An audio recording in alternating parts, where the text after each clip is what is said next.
Vamos a trabajar ahora en un interesante problema que consiste en contar las apariciones de un dígito en varios números. Y en este caso utilizaremos una soluciones basadas en el uso de funciones. Este ejercicio al que implementaremos en un fichero fuente llamado 3 cuenta dígito funcs cpp, 3 por la relación de problemas 3, cuenta dígito, está claro, queremos contar las veces que aparece un dígito en un número, en una serie de números, y funcs porque la solución se va a realizar utilizando funciones. Bien, este problema es una ampliación a un ejercicio ya solucionado, ya planteado en la relación de problemas 2. Como puede ver, es una práctica habitual en la relación de problemas 3 reescribir ejercicios ya realizados en la relación de problemas 2.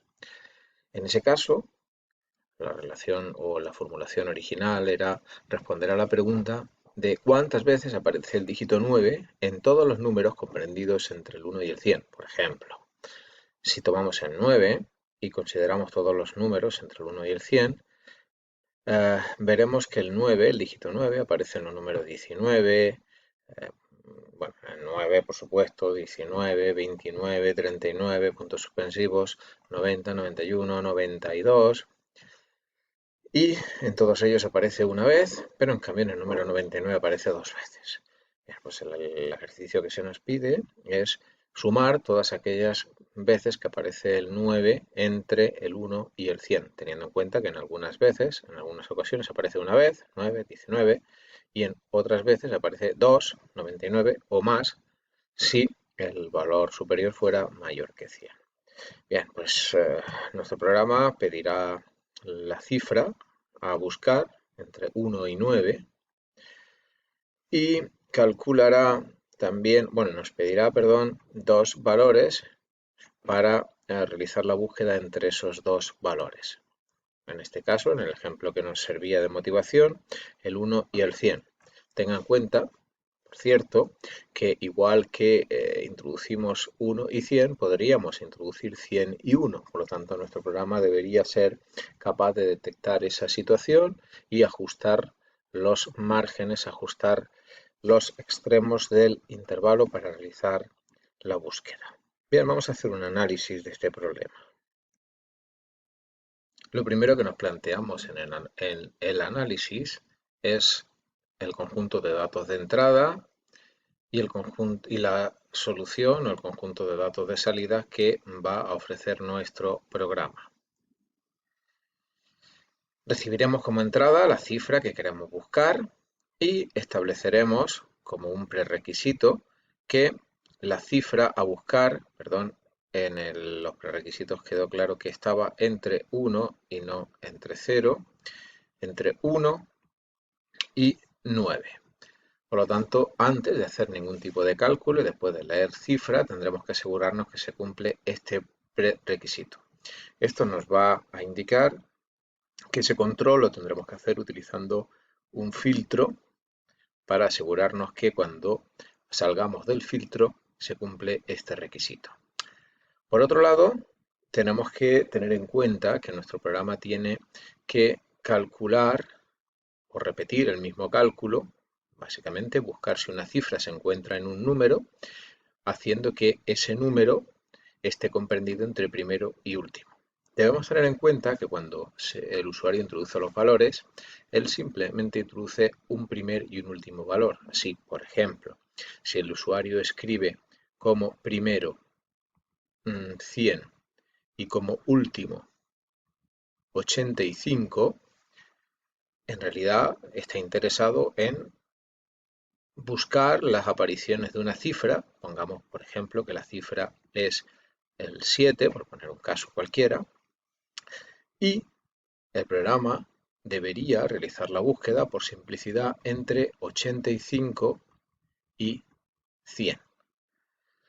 Por lo tanto, aunque el usuario introduzca los valores primero y último de manera, entre comillas, desordenada, primero el mayor y después el menor, nuestro programa, antes de proceder a realizar la búsqueda o la ejecución realmente del algoritmo que nos interesa, debería comprobar si primero es menor que último. Si lo es, proceder a hacer el cálculo normal y si no, simplemente cambiar de orden estos datos para proceder a su ejecución. Eso se traduciría en que el bloque o nuestro programa podría tener un paso adicional que sería dados primero y último mediante 1 y 2 proceder a calcular lo que vamos a llamar min y max, o lo que es lo mismo, dado primero y dado último. Primero y último serían la entrada a una función que nos calculara el máximo entre primero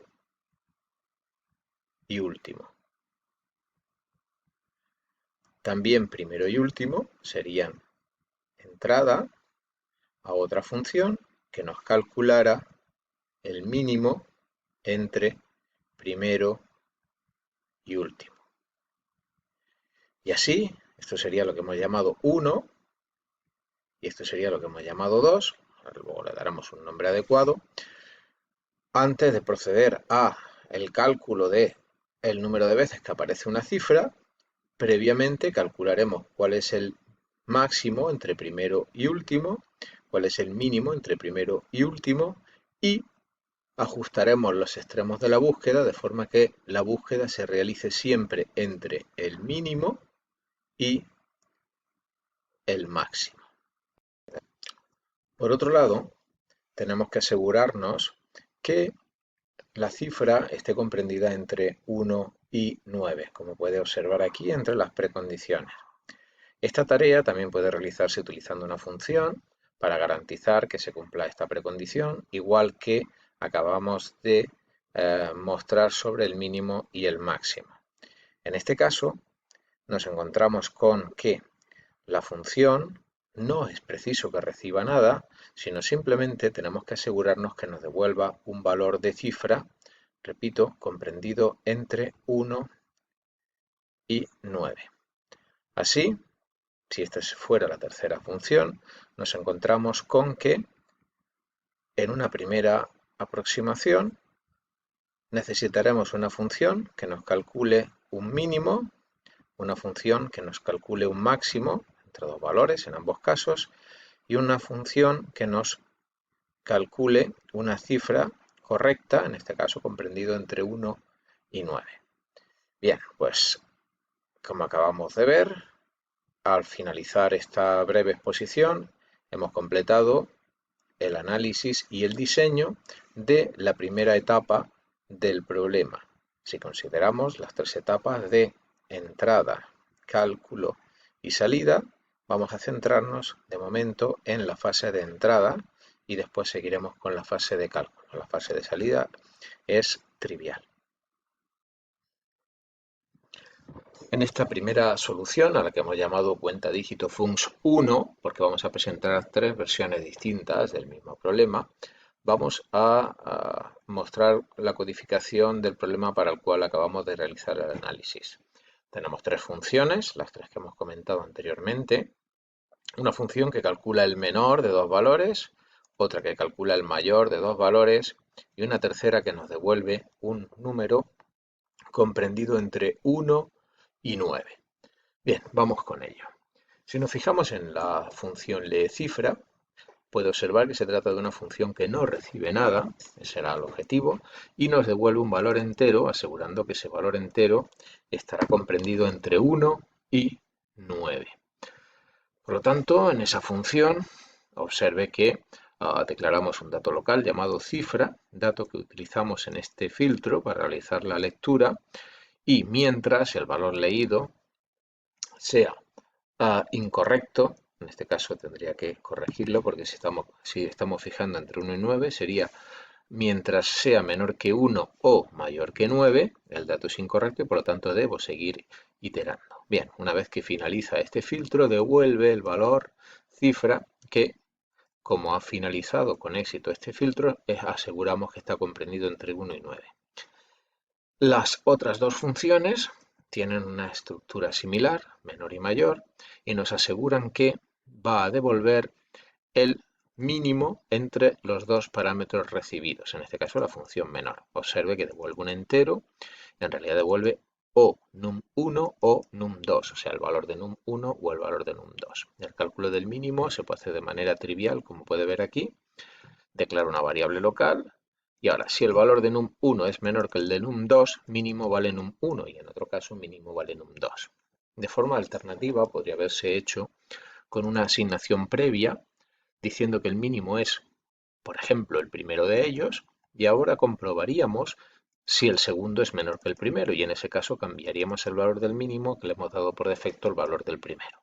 En cualquiera de los casos, la función devuelve una copia del valor de uno de ellos, en este caso el mínimo. La función máximo es exactamente igual, cambiando el signo menos por el más, con lo cual tenemos ya las tres funciones que controlan la fase de entrada. Si nos vamos a la función main, vamos a ver cómo se produce esa fase de entrada.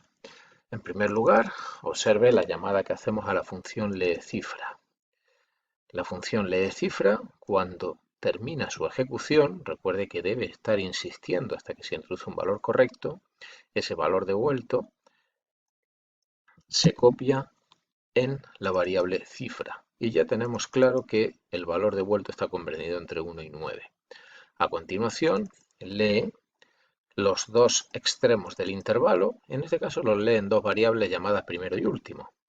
Bien, fíjese que la lectura se hace sin ningún tipo de comprobación y una vez que hemos leído tanto primero como último, llamamos a las funciones menor y mayor que nos aseguran que en la variable min tendremos el menor de los dos y en la variable max tendremos el mayor de los dos. De esta manera, cuando vamos a empezar la fase de cálculos, aseguramos que se cumplen todos los requisitos que habíamos fijado inicialmente, que la cifra es correcta y que mínimo contiene el menor de los dos valores introducidos y máximo contiene el mayor de los dos valores introducidos, con lo cual podemos ya proceder a analizar y diseñar la fase de cálculo. En cualquier caso, de las tres versiones que presentamos, las tres versiones comparten la misma zona de entrada. Por lo tanto, como puede observar, no vamos a hablar de ellas a partir de este momento porque todas son exactamente iguales. Vamos a ver que la diferencia entre las tres versiones va a estar en la fase de cálculos. Lo dejamos el análisis y el diseño de la fase de cálculo para un siguiente vídeo.